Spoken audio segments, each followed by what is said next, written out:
সুপ্রিয় viewers, bike blog নয়নের পক্ষ থেকে দেশের এবং সকল প্রবাসী ভাইদেরকে জানাচ্ছি আন্তরিক শুভেচ্ছা অভিনন্দন। আবারও চলে আসছি আপনাদের মাঝে খুব গুরুত্বপূর্ণ একটি ভিডিও নিয়ে।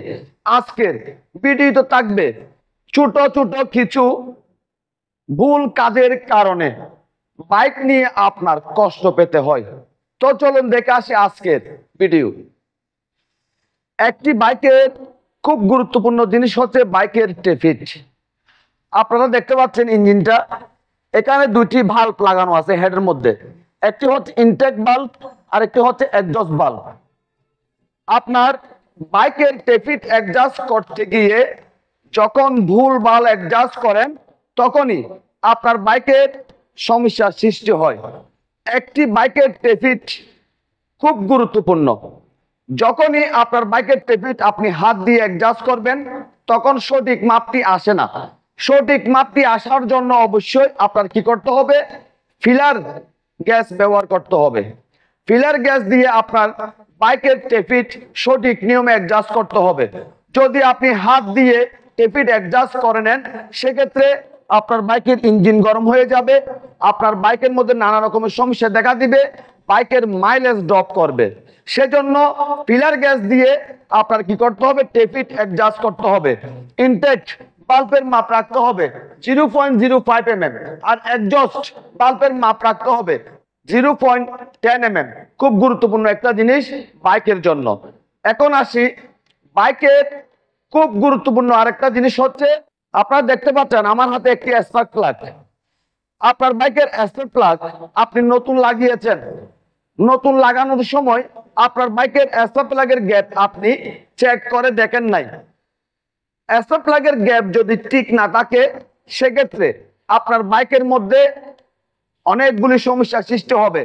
বাইকের পিকআপ ছেড়ে দিবে, বাইক বন্ধ হয়ে যাবে, স্লো পিকআপে থাকবে না, এক্সজস্ট দিয়ে মিসফায়ার করবে, অনেক ধরনের সমস্যার সৃষ্টি হয়।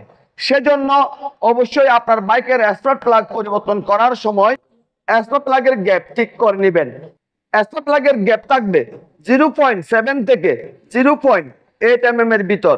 সেক্ষেত্রে আপনার বাইক থেকে আপনি অনেক বেশি পারফরমেন্স পেয়ে যাবেন। এখন আসি বাইকের আরো একটি গুরুত্বপূর্ণ জিনিস, সেটি হচ্ছে air filter foam. Air filter ফোমের কাজ কি? আপনারা দেখতে পাচ্ছেন আমার হাতে একটি air filter foam. Air filter ফোমের কাজ কি? এয়ার ফিল্টার ফোমের কাজ হচ্ছে পরিষ্কার বাতাস ইঞ্জিনের ভিতর প্রবেশ করানো। এয়ার ফিল্টার ফোমটি না থাকলে ময়লাযুক্ত বাতাস ইঞ্জিনের ভিতর প্রবেশ করবে। সেজন্য এয়ার ফিল্টার ফোমটি ব্যবহার করা হয়েছে। এয়ার ফিল্টার ফোমটি যখন অতিরিক্ত ময়লা হয়ে যায় সেক্ষেত্রে কি হয়? আপনার বাইকের ইঞ্জিন অতিরিক্ত হিট হয়ে যায়, আপনার বাইকের মাইলেজ ড্রপ করে, আপনার বাইকের পিকআপ ছেড়ে দেয়। সেজন্য আপনার অবশ্যই চেক করে দেখতে হবে আপনার বাইকের এয়ার ফিল্টার ফোমটি ময়লা হয়ে গেছে কিনা, নষ্ট হয়ে গেছে কিনা। যদি ময়লা হয় পরিষ্কার করে নেবেন। দেখতেছেন পরিষ্কার করলে হবে না, পরিবর্তন করতে হবে। সাথে সাথে আপনার বাইকের এয়ার ফিল্টার ফোমটি পরিবর্তন করে নেবেন। সেক্ষেত্রে বাইক থেকে অনেক বেশি পারফরমেন্স পাবেন। আজকের ভিডিওতে তিনটা বিষয় আপনাদের সাথে শেয়ার করছি। একটা বিষয় হচ্ছে টেফিট, একটা বিষয় হচ্ছে স্পার্ক প্লাগ, একটা বিষয় হচ্ছে এয়ার ফিল্টার ফোম। এই তিনটি জিনিসের কারণে আপনার বাইকের মধ্যে অনেকগুলি সমস্যার সৃষ্টি হয় এবং বাইক চালিয়ে মজা পাওয়া যায় না, বাইকের মাইলেজ কমে যায়, বাইক থেকে অনেক বেশি বিরক্ত আপনার সহ্য করতে হয়। সেজন্য এই তিনটা জিনিস অবশ্যই গুরুত্ব দিবেন, বাইক চালিয়ে অনেক বেশি মজা পাবেন। আপনাদের যদি আমার আজকের ভিডিও যদি ভালো লেগে থাকে লাইক করবেন, কমেন্ট করবেন এবং বেশি বেশি করে শেয়ার করে দিবেন। আর আমাদের ছোট্ট পরিবারটি সামনের দিকে এগিয়ে যাওয়ার জন্য সুযোগ করে দিবেন। সবাইকে অনেক অনেক ধন্যবাদ জানিয়ে আজকের মতো বিদায় নিলাম।